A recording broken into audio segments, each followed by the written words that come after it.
and welcome to our webinar today. We appreciate your attending. Today's webinar is a very critical subject, embezzlement in the practice, and today Jennifer Nieto with Perks partner Best Card will be presenting. Just quickly, Perks offers about 25 different vendors to assist in all aspects of your practice. We also offer valuable resources, archived TDA journal articles, our webinars, and all our podcasts. Just as a reminder, every webinar that we do here at Perks is available for your future reference. So be sure to come back and take a look at all the other, or check out all the other webinars that we've done, and all this webinar will be archived as well. We're also, just quickly, we're very excited to announce the rollout of the new TDA Perks television network, which is a free member benefit, so I highly suggest taking a look at that. And again, there will be a Q&A period at the end of this event, and you may ask questions during the webinar. But before, I'm going to pass the presentation to Jennifer right now. Jennifer? Thanks a lot. Good morning, everybody, and we'll get this started. My name is Jennifer Nieto, and things were kind of having a dark day in the stock market. We might as well celebrate our lunch with a little dark thing called embezzlement in the practice. So we're going to just start off and give you a little bit about my background. I started my career some 30 years ago as an FDIC bank examiner, but I also worked as an auditor controller's office for two very large banking institutions.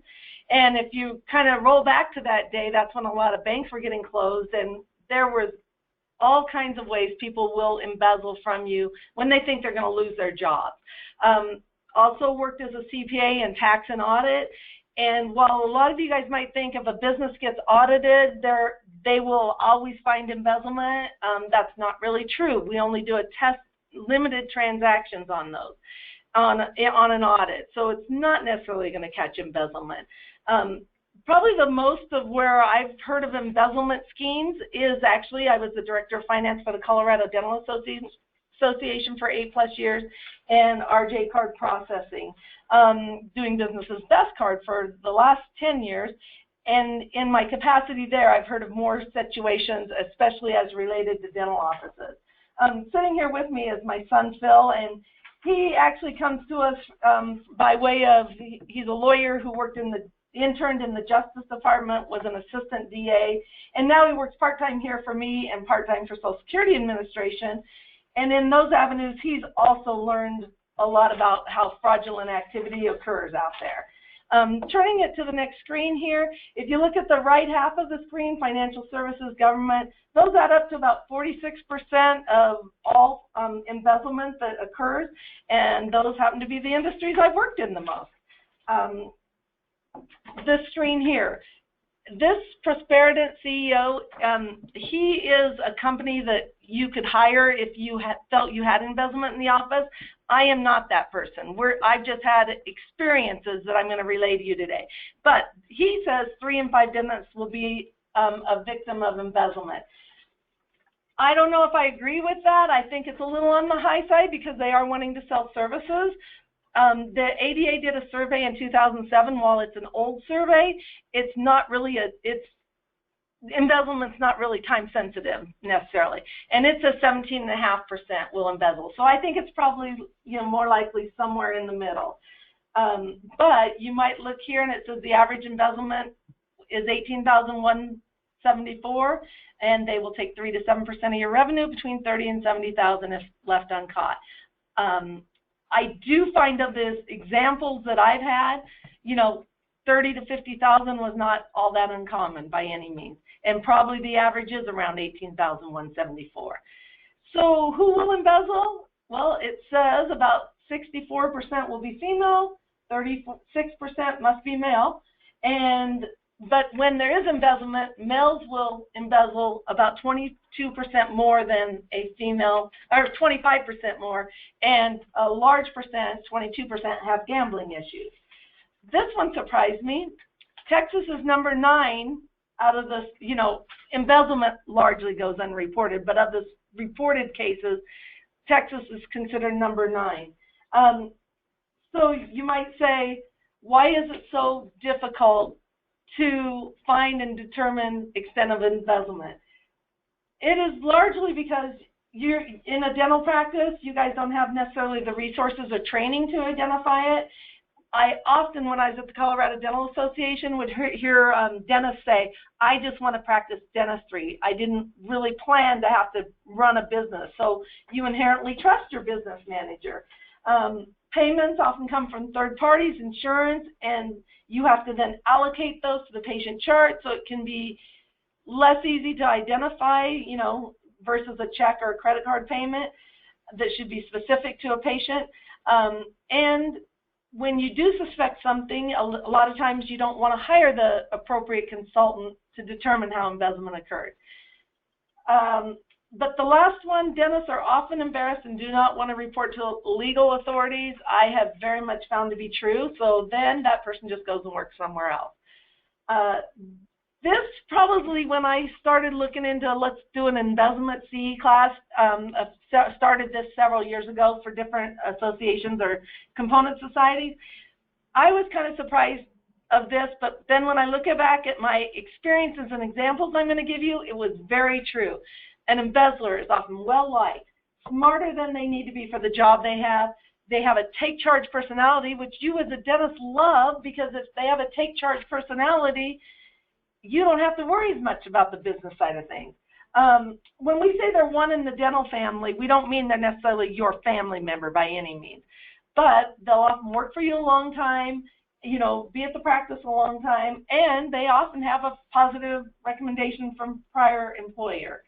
As a business owner, I have to say, because I do almost all the finances for my own company, I don't worry about embezzlement near as much as I worry about IT security breaches, and we are going to discuss that a little bit at the end of this seminar.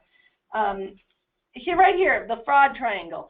Why will someone embezzle? Because there's opportunity, they have pressures in their lives, and they feel they can rationalize it. Pressure. A lot of times, there's an economic need for why they start, or they perceive themselves as why they started. Illness, divorce, drug, gambling, a rationalization. They didn't plan to start embezzling, but some circumstance happened that made them, such as the pressure above or staff attitude change. Then some people are like, you know, you're a dentist, you make so much money, you're not going to miss it. I'm worth more than you pay me. But let's go to opportunity. This is where we're hoping you guys can try to detract from somebody embezzling in your office. Opportunity often exists when, if the practice is making money and they're growing pretty fast, you're busy doing dentistry, obviously.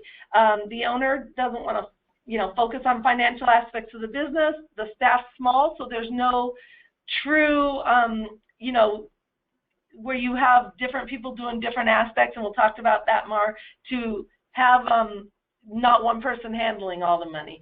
And then if you have a tax accountant, CPA, that you only use at tax time and you don't use to look at monthly financials that might say, hey, here's your peers where they're running in these certain expense categories or income categories. Why are your categories, business line items, out of line with your peers? This is from that same ADA survey I spoke of, and they asked dentists what made them suspect someone of embezzlement. And it doesn't necessarily mean the embezzlement. They just said, what made you suspect? And you could check more than one item. You can see most of them had about 25%, you know, and we'll discuss more of these here in a little bit detail. And so the next one here, how would you embezzle? Because that's kind of why you're here today, is wanting to know, how are you going to embezzle? And there are so many ways to embezzle that I'm sure I haven't thought of nearly all of them today. But one thing you should know, that if someone is determined to embezzle, they probably put more thought into it than you have put thought into how does someone embezzle from you. So that's why today's a good day to learn some of these techniques. This might be like, hey, what do you mean skimming? But you'll hear this terminology sometimes if you were to Google embezzlement or something.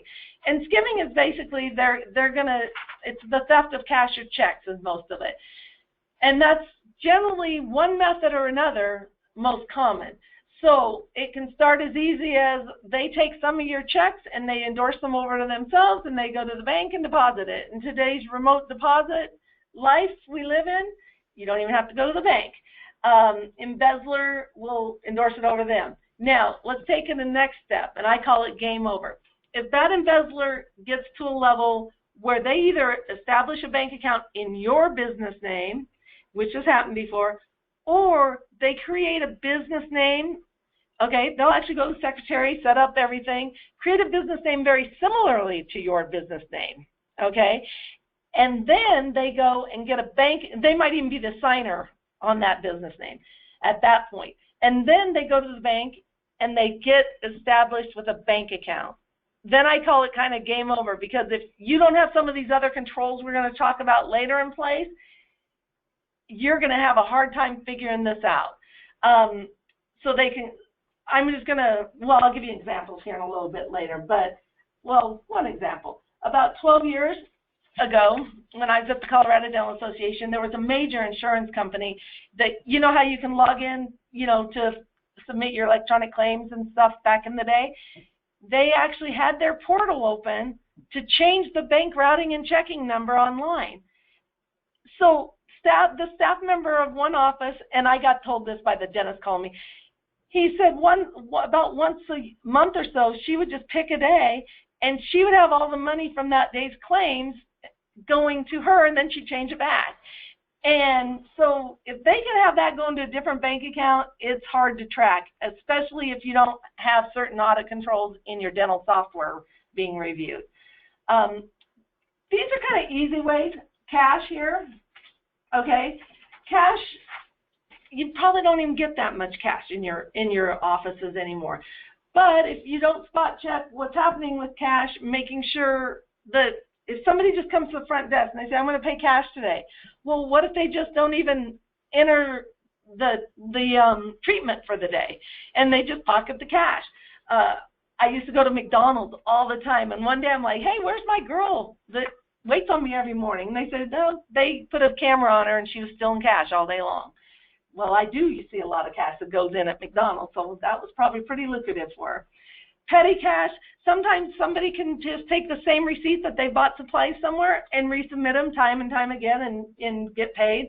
The last one, I don't know why, but I find it kind of funny, but what happened one time was there was a divorce happening in a dental office, and the dentist somehow, I don't know where the $50,000 cash came, but he called me and he said, hey, I want to complain. I have an insurance policy with your endorsed vendor, and they won't pay the claim. And I said, well, kind of tell me, because I haven't ever had this call before of this complaint. And he had locked $50,000 up in his drawer at his office. Now, he said nobody knew about it, but somebody must have, because they broke in and stole it, and the insurance wouldn't pay the claim because they couldn't even prove that he had $50,000. So I don't know. That one was always fun to me. Gift cards. A lot of you guys might buy gift cards, like at Walmart or somewhere. Best Card has a gift card program where some of our offices have their logo on it. And I got a call one day from an office that said, hey, why is I didn't receive all the gift cards we ordered. So we traced back, because we trace our gift cards by serial number, and sure enough, they'd all been spent. So we looked into a little bit further, and the ones that she was missing in the order number had all been used at a certain location about 10 miles from the office, and there was only one staff that lived at in that location, so they confronted her. She fessed up. She'd stole all the gift cards. You know, people will buy $500 in gift cards at a time, $25 increments. She can go shopping. The way our gift cards work, can be traced. If you buy a gift card like at a Walmart or one of those places, they're not traceable. So just know you want to keep those locked up. Another, some of you dental offices work in a large organization where more than one can sign the checks on the checking account. We had a pharmaceutical office, had over $1 million in their bank account. This isn't fraud on credit cards by any means, but the partner didn't show up one day. So staff were concerned this partner wasn't married or something, and they went over to the house. The house is cleaned out. The partner had closed the bank account, got away with $1 million.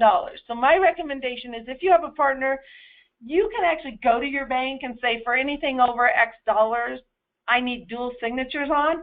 And the banks don't like to do that. Now, it might be more automated, but back in my banking career days, they didn't want to do that because then every check that came through had to be verified that it didn't exceed $20,000. They might have more automated systems in place now.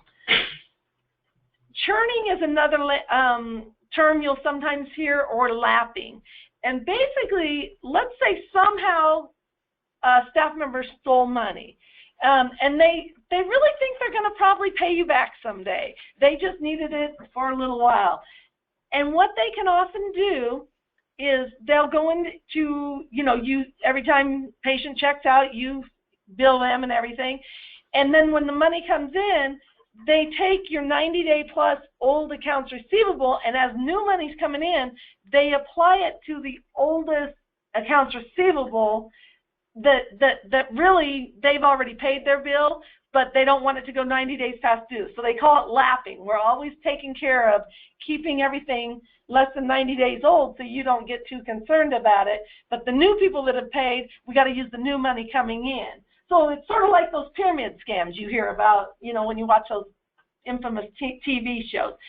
Now, personally, I think that's a lot of work that in a lot of dental offices, they don't have to go to that kind of work, because if you don't have certain audit controls in place, they'll just go change the dental software or reverse an invoice, a billing that you had on the system and things like that. So you want to monitor your write-offs as best as you can. This one here, overbilling on dental claims. Let me just see what kind of notes I have there.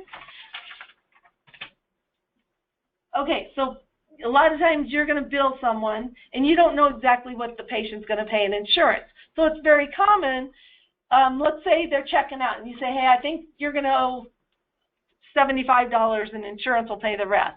So you collect the $75 right away. And then insurance either pays more, or maybe they tell the patient they need to pay more. So once insurance pays the amount they're really anticipating, there's extra in the account. And rather than write off or send a check back for the remaining balance or anything like that, they have gone with the money. So that's kind of another way that this can work. And I'm going to actually probably give you an example of this in a couple of offices. Double billing. And sometimes this isn't even intentional, sometimes it is. But you know how you can send they walk out with their invoice the day of the treatment, and then 30 days later they haven't billed, so you send a new one, right?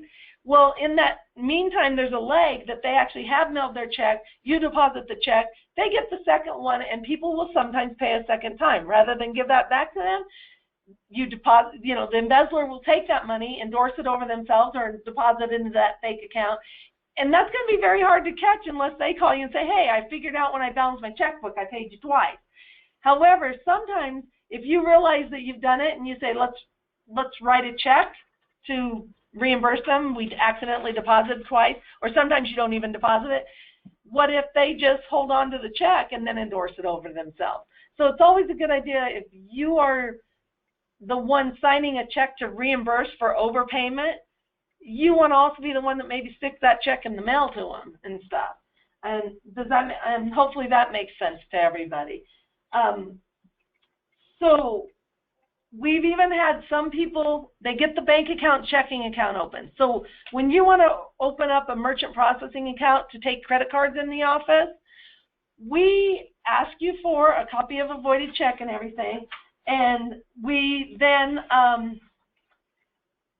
if it's a legal, you've opened up a bank account, you've opened up with Secretary of State a legal business and everything, it's very easy for us to go ahead and open a merchant account. And if they already have a secret bank account there, they could just take some of your credit cards, when people call in and stuff, they could just take some of them and process it to that account rather than process it to yours. Again, you have to stop them from being able to write off the original billings, so that doesn't work very good. So this example I'm showing on the screen here actually happened to be a person that had a gambling problem. And So she did exactly what we've kind of been explaining, but the patient actually did call back. A lot of times they won't call back because they don't care, insurance paid, you haven't requested more billings from them, whatever. But this time the patient actually did call back, and the patient, when they called back, said, hey, I feel like I'm owed $140 more or something like that. So somehow she didn't respond right away, so the patient called a second time. She goes, oh, yeah, I'll get you paid. Well, rather than write a check off the bank account, because that might prompt the dentist to do a little legwork and say, why am I reimbursing them or whatever, she sent the patient certified check. Now, why would you send certified check? Because if I already have a fake bank account opened up somewhere and I write a check off of that, you can readily tell where it was written. So this person happened to be in the business of identifying fraud in certain ways, not for dental. And he said that was really odd to get a certified check, but then he noticed she still owed him a little bit more money. So he called back and said, hey, I'm still owed, I think it was like $35 or something like that. She goes, oh, okay, I'll get you paid. She mails him a payment wrapped in white paper, and she gives him cash. So now he's like, this is really weird. Calls the dentist's office, and he doesn't really seem that suspicious until he actually kind of starts thinking about it a little bit more. And that's what we want you to do. If you get suspicious of something, think about it a little bit more. And she'd had that account open for 8 years. Next, I want to just kind of say what we've seen a little bit on the credit card processing side of things, okay? Most processors don't do this, but we started about 2 years ago. If you run somebody's credit card, and you probably see this a lot when you go shopping, and then you return merchandise or something, they want you to offset to the same credit card as the original sale. There's a reason for that, because if it's not to the same credit card, our back-end systems do not really track the names of people. It tracks, it's a Visa ending in 1234. It's a Discover ending in 4567 or whatever. So our risk department sends us notices. Usually they're about 200 or 300 or more. If there's a sale ran and a refund is to a different credit card, what do you think's happening? Well, it's a big sign of embezzlement. It means you might be paying your staff's credit card bill, because they might go, and if the patient's not really expecting anything or it's not their concern, they might run that refund to their own. So we had an office recently. Let's see, I think I have a slide here. Okay, so, well, let me go this one. Nope, yeah. So we had an office that what they were doing was they just kind of said, hey, doctor, let's just always refund people. That's easier, faster than writing a check. So when we sent those notices saying, hey, you have an offsetting refund to a different credit card, he was unconcerned, because he's like, oh, yeah, my staff just like to refund their credit cards and write a check because I'm not always available to sign the check. So we said, but wait, you've had a refund of over $4,000 to the same credit card. Then he kind of he still wasn't concerned at first, and then it started clicking. We said, well, I tell you what, generally we don't see $4,000 over 3 different instances to the exact same credit card. So we would like you to show us the patient chart on this patient, okay? And so then he got concerned, started, told his staff member who had been there for forever that, he needed the patient chart on this for our records, because it hit our fraud department, which doesn't, usually they all release. This is my first one that kind of came about this way, I think. Maybe we've had a couple others. But it hit the fraud department, and they wanted to see proof. The patient goes into the chart, and she changes all the records for a patient name, and then sends it to us. We forward it on, right? I'll tell you a little bit more how we caught this one a little bit later, but they will change records because you're not monitoring record changes. And this ended up being numerous credit cards. We kind of are still suspecting it's more than one staff involved, by the way, but they hired a forensic auditor, and it's over $30,000 at this point that patient took. So monitor your refunds on your credit card processing statement, and if it seems out of whack, go find it and make sure you really agree. Because like I said, this dentist kind of, yeah, whatever, and then he started thinking about it and called us back. Because he said, I inherently trusted all my staff, and I've always told all my staff, if you ever embezzle or steal from me, I will take you to court. Last we heard, he actually is following up on this one. So some of you say, hey, I don't want to refund you. I'll just write a check. And you can do that. Like if somebody pays more and they originally paid credit card, you can do that. But some staff might, if you don't actually mail the checks, they might hold them and deposit them somewhere, sign them over again. But also just know there's a risk. If you accept a credit card payment and then you refund for a check, let's say the procedure didn't happen at all, we would prefer you actually refund, and this has nothing to do with embezzlement. We want you to refund to the same credit card that the cell was ran on, because what if it's a patient to patient and they don't do the service that you got paid for, or for whatever reason, they can then, if you write them a check and they originally paid credit card, they can do a chargeback. And if you don't have evidence of refunding them, you'll lose the chargeback. Where if you refund with a credit card, we can see that you refunded them. So many processors, probably about 2/3, actually charge fees on refunds. So I see why you might want to do that. Best Card does not. And let's talk about another fraud that recently happened. We have someone that uses an online system for taking credit cards. On an online system, you have a way to log into the back-end gateway to run reports, see things, right? Over the course of a weekend, thousands of dollars were ran in refunds, and they were ran to prepaid debit cards. By the end of the weekend, when it hits all of those reports that we have, the money had already been spent. They got their money to their prepaid debit card and they went on their merry way. So what ended up happening here is these guys actually had pretty good, in place. They had pretty good IT controls and security and everything. So we said, well, they thought somebody hacked in or got their password. And we're like, we don't know your password. It has to be another staff. And they're like, no. Well, what ended up happening is I don't think we ever tracked this one down, but you can actually log in and then use like TeamViewer, another service, and you're really logging into another location, and that's where all the refunds happen. So it's very hard to trace back to where this really occurred. But they did have good security. They just had never changed their passwords on any of their systems. My word of caution on this same thing is, and this one, they kind of had a red light because a lot of staff had been let go recently. My caution of security on passwords also is a lot of times you let your dental software vendors into your systems because they need to do updates or what have you. Change your passwords after they do those updates, because if you have online systems that are storing, we're going to talk a little bit more about identity theft on your patients. If it stores all that information and they have access to it, that's just a security risk you're taking. I'm now going to say, okay, we've covered how people take the money on the income side, but let's look at the expense side of how staff can, or not always staff, but usually staff can divert money. On the expense side, it can happen with payroll, overbilling of hours. If that person that runs payroll overbills hours in really large companies, fake employees, that won't happen with you guys.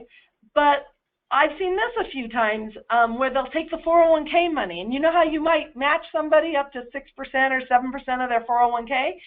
So you're taking part of the money out of their checking, their account as far as it goes on payroll.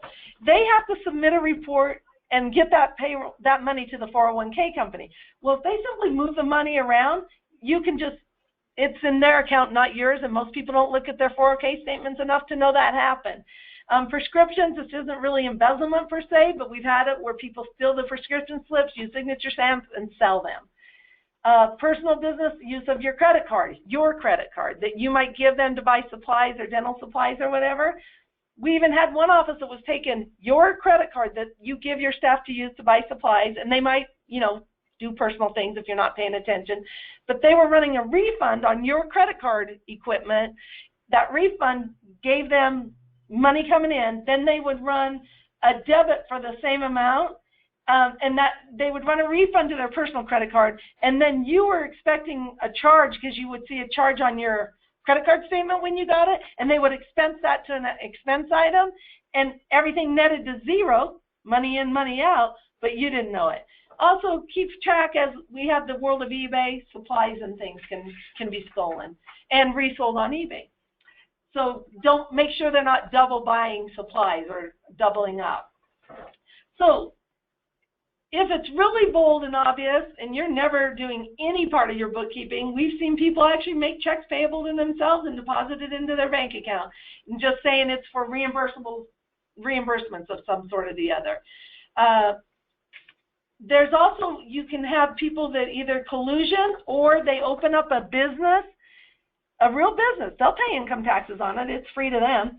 A business as a vendor, and then they'll create fake invoices, give it to you. You go to write a check to pay the bill, not thinking, you think it's a real vendor, and then they just go deposit it in their fake business. So it's not stealing your dental, they're just billing you for things that aren't there.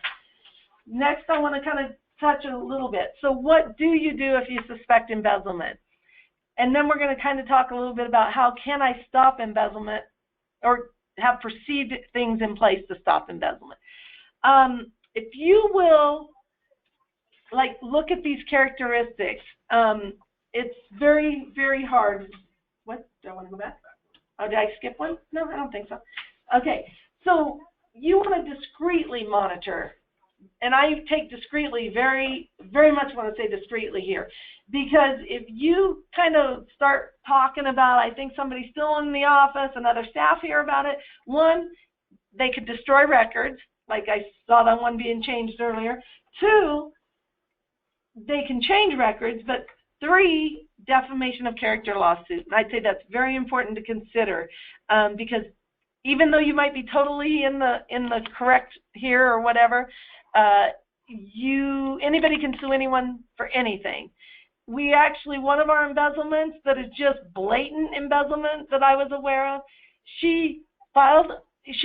they hired an attorney, they walked her out the door, and then she claimed unemployment insurance. I'm like, and then he wanted to fight the unemployment insurance. It's like, how do you deal with that? She could actually file for unemployment, but I don't think she got it.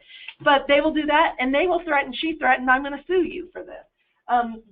Shouldn't deter you once you've done your homework and you know you've been embezzled from. You need to report them, and that's the big problem in this world, is people don't report them often enough. So what can I do to prevent embezzlement? It's a hard one, but part of it is you need to know your systems that are in place. I go on, but I've never had anybody, hack attacks and things like that have never happened with my terminals. They've happened with my online systems, but I've never had a hack attack into my my terminals and stuff. So basically, you want to know your computer systems, and that's hard because you guys don't have time to do that. But if they can manipulate information and you're not watching them, or even there's no perception you're watching them, the embezzlement will usually go on a lot longer. So as an example, one dental office, actually it was the one we asked for the charts on. We said we need to see the patient chart. We rarely ever ask for that. But we said we need to see the patient chart. Sometimes we get it on chargebacks, but that's when we're helping the dental office to fight the chargeback. When they went in, and him and one other staff kind of at this point suspected something, there's a light green light that lights up when you first enter something for the day. The next day on the dental software, it rolls over and that light green turns to dark green, so you know when it happened.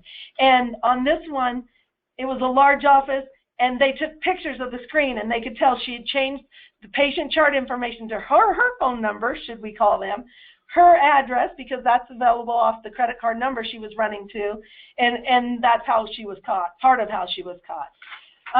Audit controls, every dental practice management system has where you can turn on audit controls that go show reports. So it'll say date of original entry. If somebody has a different login and they go in and make a change to write off something or whatever, that shows up in the audit controls report. And we're wanting you to get familiar with those types of reports so you can kind of look and see if you see anything happening. I recommend occasionally, maybe it's once a quarter, maybe it's once a month, I don't know your practice. You, or if your spouse helps run the dental practice, pick a couple transactions, and that from the day that they signed up for you, and follow it all the way through to see insurance payment was posted properly from the remit, ensure that cash, if it was cash, was deposited, or credit card deposited. And we often find, and we're surprised sometimes when this happens, that a lot of offices don't really verify. I'd say probably maybe 60% do a really good job of making sure you balance your day sheet of your activity. Here's a sample. 2, the actual credit cards ran. And if there's not something correct on your day sheet, you need to know why. And in this one, this day sheet doesn't post refunds in here. They have to take the sales for the day and they have to manually post refunds. So that's why we're trying to show you they were off, but why. And then you can actually see this one, because we held the part of the refund for a day, delayed the refund because it was greater than $500. It actually came as a separate transaction, but if you net the two together, it does balance to the day sheet. So we already talked about this. Protect your bank account, have statements, and even if you want your credit card processing statements, have them sent to home. Review the front and back of the checks occasionally. Don't allow staff your passwords to your online bank account. It's better not to keep checks or deposit slips readily available for them to have access to know what your bank routing and checking is. Sign your checks by hand. It's always a good idea for you to be the one that sees they get to the mailbox, especially for checks. Well, actually, kind of any checks, but mostly checks if you're refunding people. I'm going to kind of switch a little bit and say we also want you to be very aware to protect your identity. I can actually go to the Secretary of State for almost any state, and I can double-click, drill down to your business name and see your articles of incorporation in the bylaws.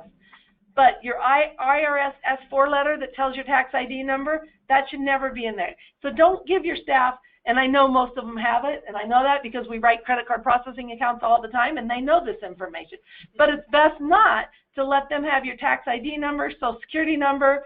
Driver's license number doesn't really get asked much, but it's also better not to let them have that. If they have these things, they can set up a fake driver's license. I knew somebody I used to work with, her brother put himself all the way through college with fake driver's licenses that he did. Review credit card processing statement. If there's returns and you question them, go question them. Find out why. If you use a CPA that has, will document trends, that's always a really good idea. Dual controls are ideal, but that's not very logical in most dental practices. So come back and just review this for a minute if you want, but it's always better to have one person recording the money, taking copies, somebody else posting everything, and not the same person having access to the other side of the transaction. Perception that you're monitoring things, I think, will deter a lot, even if you don't really know exactly what you're doing. So that's kind of nice. Also, I want you to be aware that identity theft on your patients is becoming a big deal. So we're going to leave embezzlement. We're going to talk a little bit about that. Well, no, I guess we have one more thing here. 3 steps if you want to, an action plan for embezzlement. We sort of briefly just discussed those. So identity theft, becoming big business, okay? So we want you not just to protect yourself from somebody on you, but how do you protect from having identity theft against your patients? We're going to have an example here, but 10 years ago when full credit card numbers used to be on every statement, we had identity theft where a dentist called me and he said the sheriff's department called me, and from 5 different dental offices that this former staff member had worked for, they had some reason to get a warrant for her arrest, or to, what do you call it when you go? Search her apartment or whatever. They found from 5 offices she had worked for, patients, date of birth, Social Security numbers, all that being sold on the black market. See what it sells for? I can only sell a credit card for $1. I can sell insurance, patient, medical record stuff for as much as $50. So identity theft is becoming very big business. He had no idea anything had happened to him, but there were boxes of his patient's records at her place when they searched. And if it can happen to your patients, it can happen to you. And this is something that's been very concerning to us. We have had people calling us, and we've kind of learned how to hone down and figure them out, but they want to open merchant accounts. And the merchant account is a doctor who has a really good credit rating. So we got stuck by this the first time. So what I mean is they actually gave us a real doctor's and dentist's date of birth, phone number, Social Security number, and a real business set up with the Secretary of State and the IRS with a tax ID number.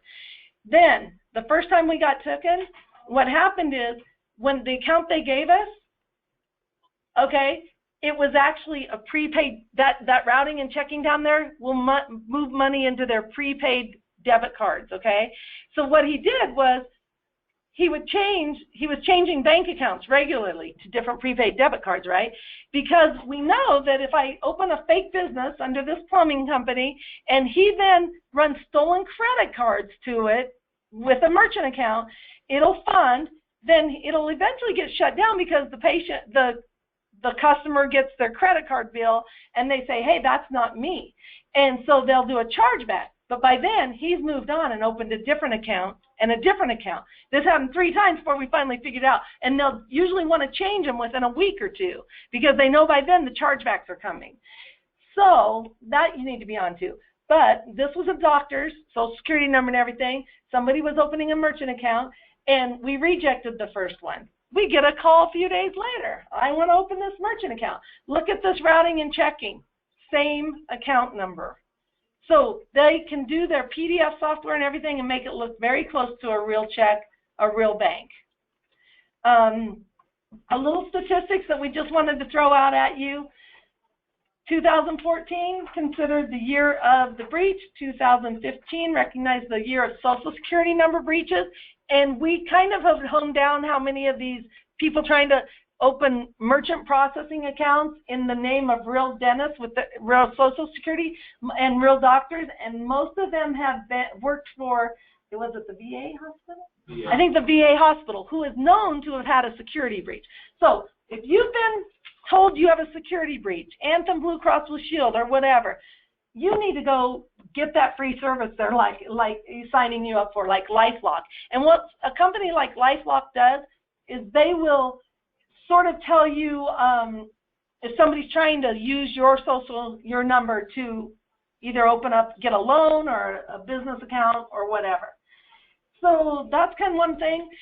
But look down here, 2016, I'm seeing massive public and private sector takedowns, hacks, and exposure of sensitive personal information.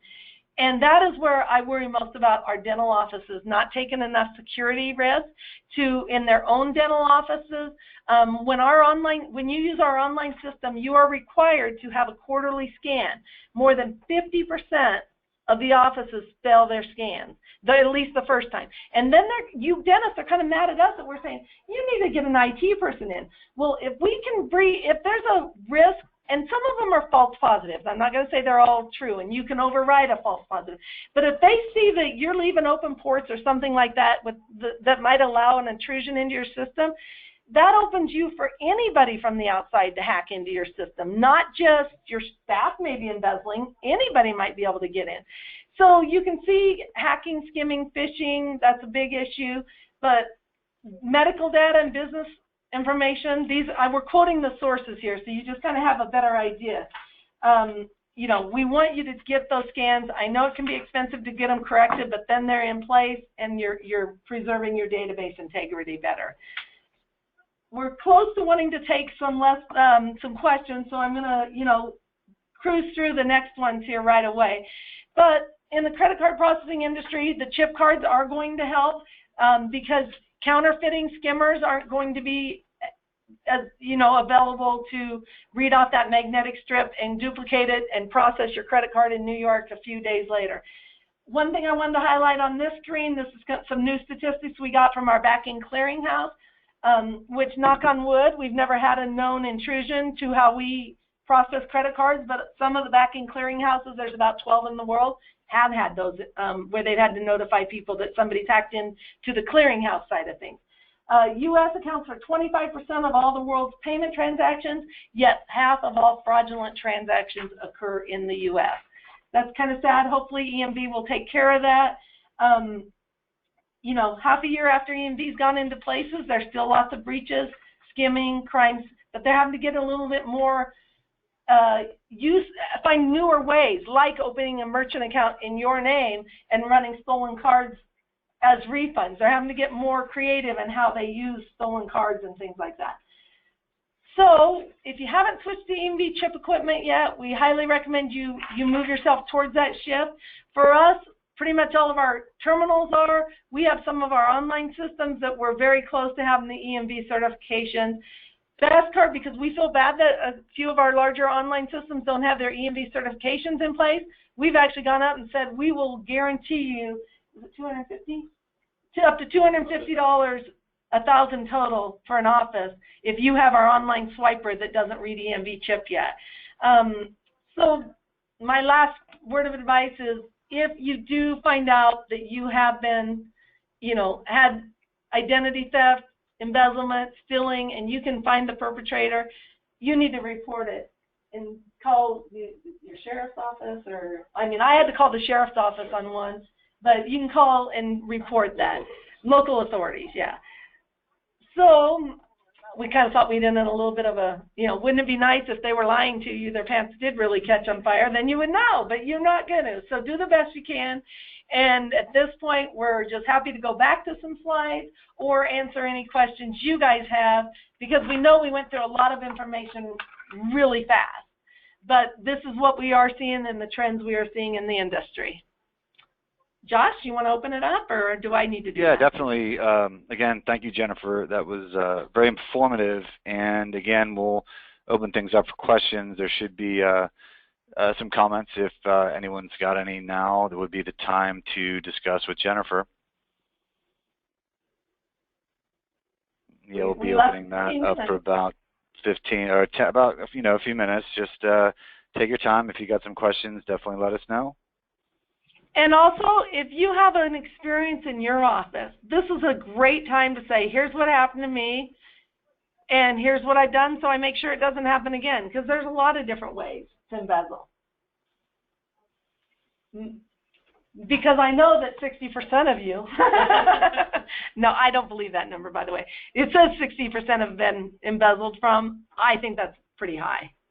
But I would believe easily 25% of you have.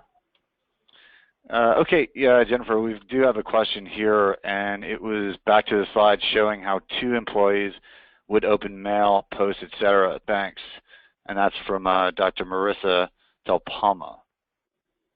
Okay, so sorry, that screen doesn't come up very big for me, and it says back to slideshow showing how 2 employees would open mail, post, etc. Thanks. So splitting division between. Okay, that's a good internal control. If you can.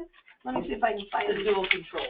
Right. Basically, if you can have one person that doesn't have access to run to your dental software to run transactions or to post or anything.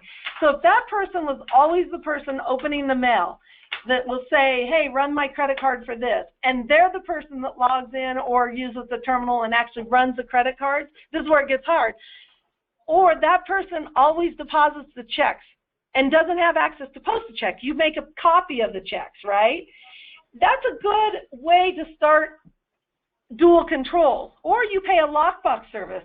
You probably wouldn't do this for a dental office, but at the Colorado Dental Association, we would have the lockbox, the bank actually, our checks would go there. They would record them and shoot them over to us in an Excel file every day, and then a copy of them. Then there's no way for staff to intercept those checks and do something improper with them. So if somebody, and it can be a spouse, it can be you, the dentist, just make copies of the checks, and then you know that they know that you've intercepted them, you know what's expected to be on that day sheet that day. And if it's less than that, why? But you also, every once in a while, want to follow up. Does that answer the question? Is that what he wanted to know? Or you can get on? What I would focus on is the fact that if you split those responsibilities between 2 employees, one person can't just do it on their own. And you never want the person that is day-to-day running credit cards and all that and posting and everything. You never want that person to reconcile the bank account. Because that question was, they definitely thank you for that question. So the answer was yes on if that was answered. Now I've got another question here.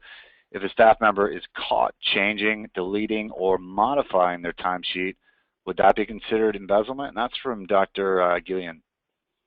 Well, it's kind of tough because modifying your timesheet or changing, it could be legit, but they're stealing from you one way or the other. So you can, if you have very good proof, I mean, most people say you do it again, you're fired, right? But that is definitely, they just stole from you. They got more money from you than you intended to pay them for the work done. So it is definitely, is that the question? It's definitely a way they are stealing from you. It's not embezzlement, meaning they took somebody else's money that was sent to you and absconded with their cash checks or credit cards, but they're definitely stealing your earnings from you. So it's the net effect to you, same thing. Legally, so, yeah. It would fall under the auspice of just fraud. Right. The severity of it would depend on the amount, but it's not specifically embezzlement. I mean, all kinds of large companies have to worry a lot about fake employees getting set up, fake contractors getting set up. You know, more so than in dental, those things happen on the expense side for large companies. Does that answer the question? Actually, we've actually got one more question here that I see. Hopefully that your explanation did answer that question, but I'm gonna ask another on behalf of Dr. Matthew. Is it legal to make copies of checks?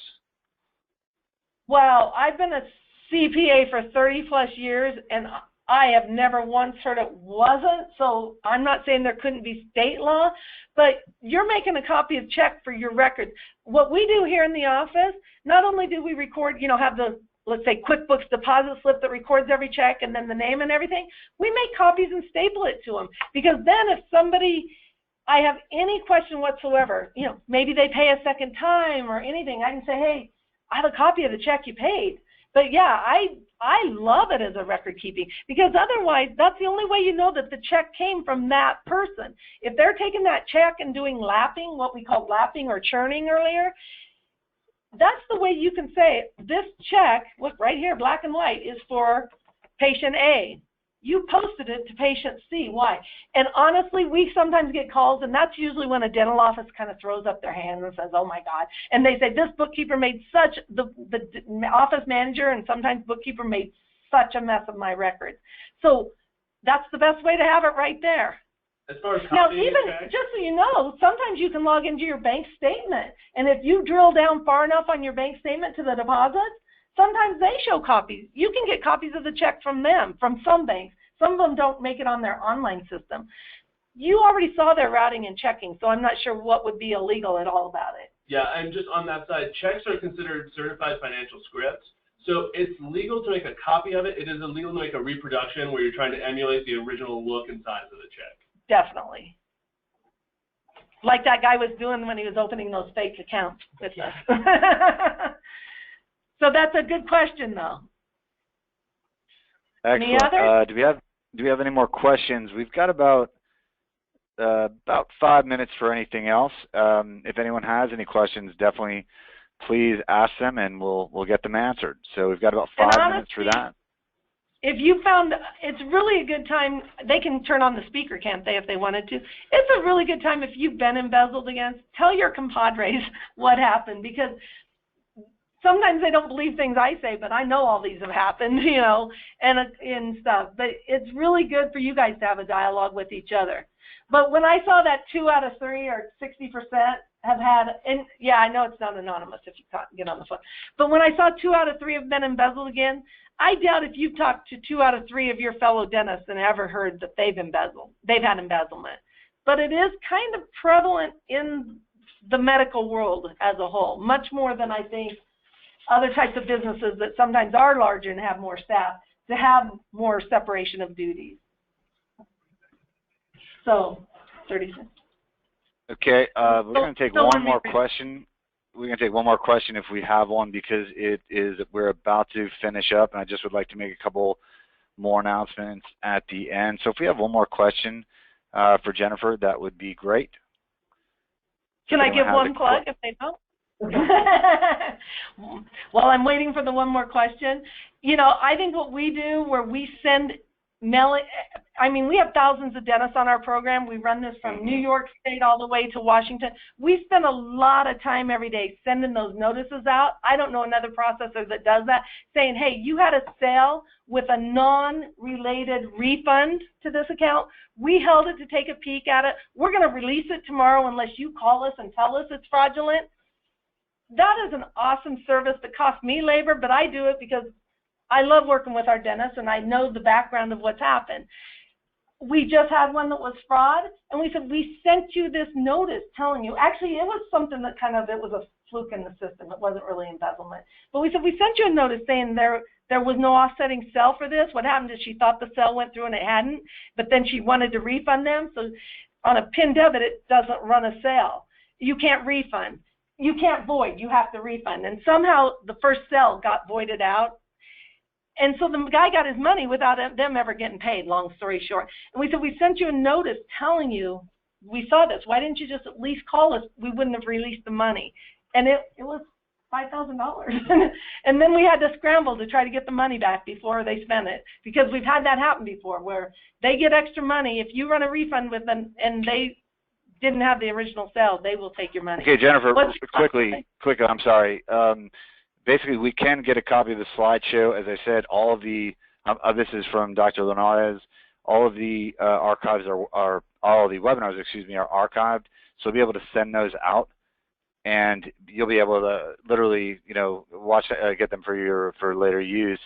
And again, it looks to me like a Dr. Fullerton has an embezzlement story for you, and that maybe she'll reach out to you at a certain point down the line.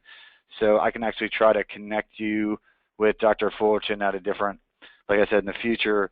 Let's see. So basically, I think we have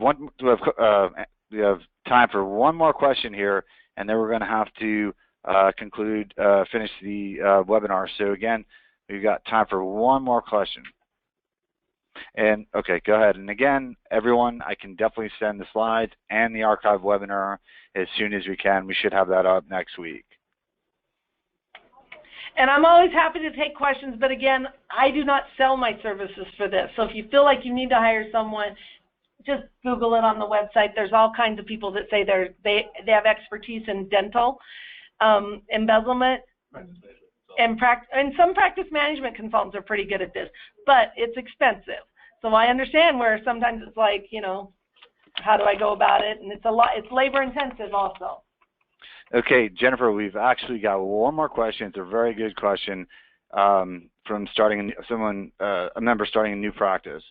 So if you're starting a new practice, do you recommend any resources on how to set up the practice to prevent these problems?